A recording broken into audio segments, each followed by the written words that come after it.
শিক্ষার্থীদের জন্য সুসংবাদ।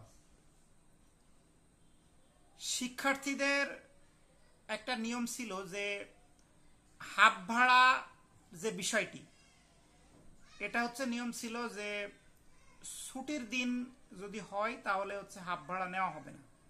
কিন্তু এবার থেকে তাদের জন্য যে সুসংবাদটা আসলো সেটা হচ্ছে যে কোনো দিন তাদের হাফ ভাড়া নিতে হবে, নাম্বার ওয়ান।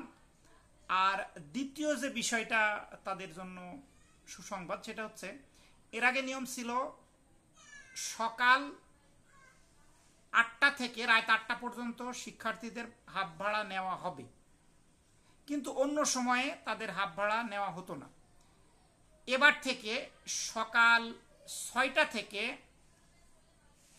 রাত 12টা পর্যন্ত তাদের জন্য হাফ ভাড়া বলবৎ থাকবে।